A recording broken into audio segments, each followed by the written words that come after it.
Yesterday besides us. Geraldo in Cleveland. Geraldo, hey, happy Thanksgiving. Thank you, Griff. All things considered, I'd rather be in Afghanistan than in a line shopping on Black Friday at Target. I'll tell you that much. You know what? There is a sense of purpose and camaraderie while being deployed with guys in that context that you just love. Even if the turkey is not quite as good as you're used to, it's like out of a bag. It's still good.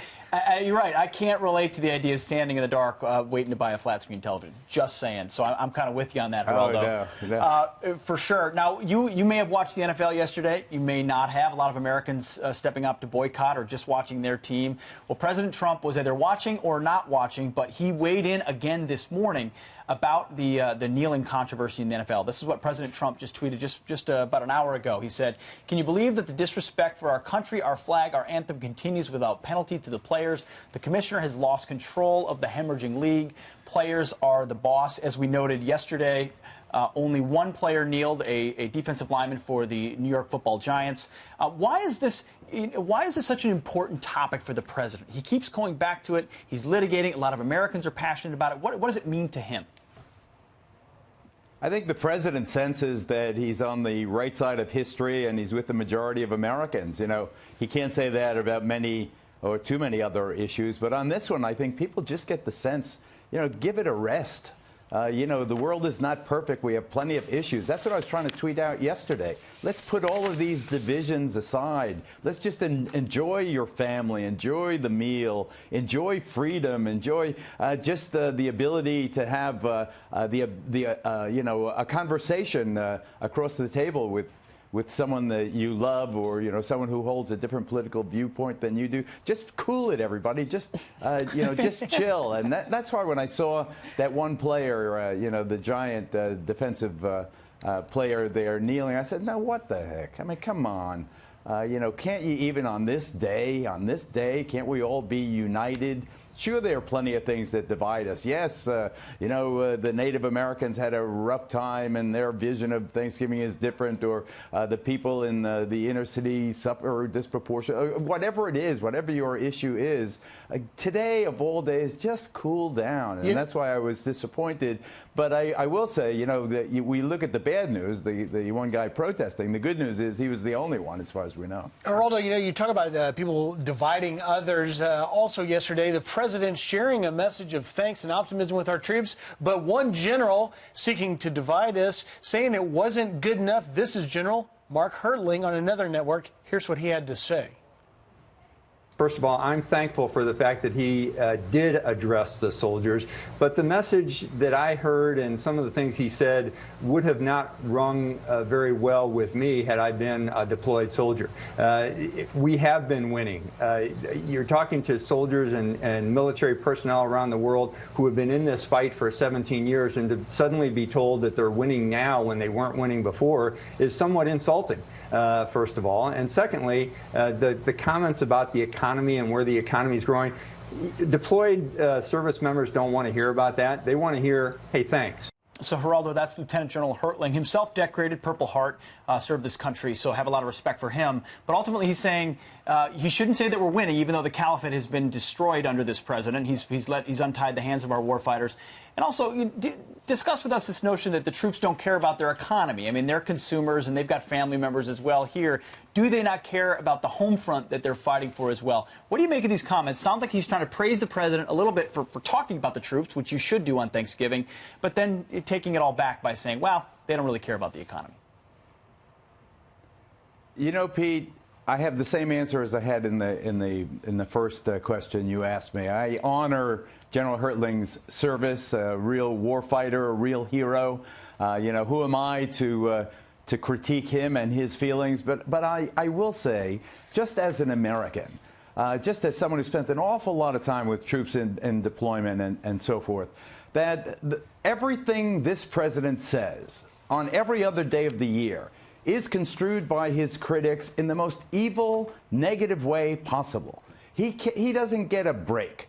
It's constant. Whatever the issue is, you name it, hurricane relief or the economy or the kneeling or the family, the basketball players in China, whatever the issue is, the partisan press tears the president apart. And then those of us who like the guy, we just say, come on, this is not fair. This is not the way previous generals commented when the chief executive and the commander-in-chief spoke on a day of national Thanksgiving. This is the day you say, attaboy. This is the day you say, thank you, sir. You know, to nitpick it, in terms of winning the war, you know, I mentioned Afghanistan. I had 11 assignments there. If we were winning the war, why are we still in the war? I mean, it's a tough slog.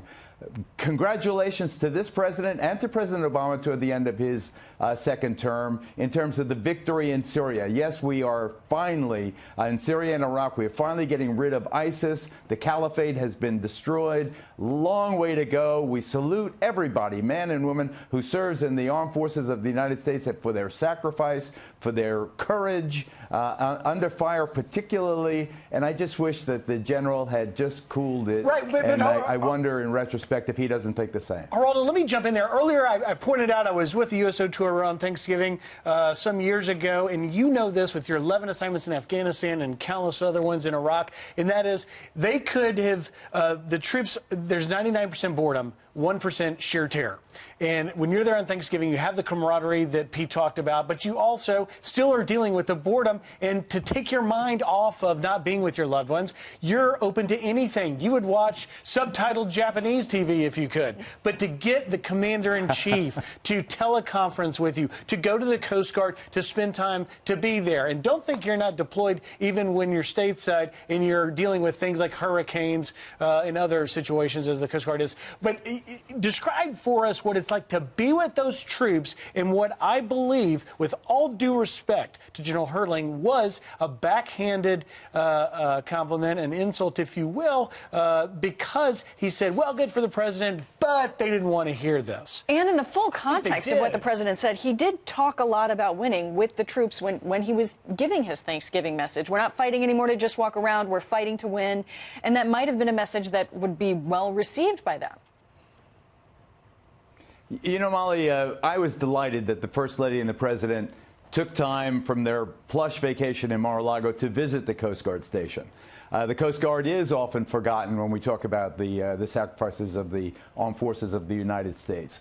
They do a hell of a job. They do a terrific job. And particularly now, after Irma and Harvey and Maria, you know, we saw up close and personally how the Coast Guard was intimately involved in helping Americans in a jam, in extremis, particularly on the water, obviously. And for the president to do that, I thought was a grand gesture. And to go to one unit is really, regardless of what the service is really to visit all of them.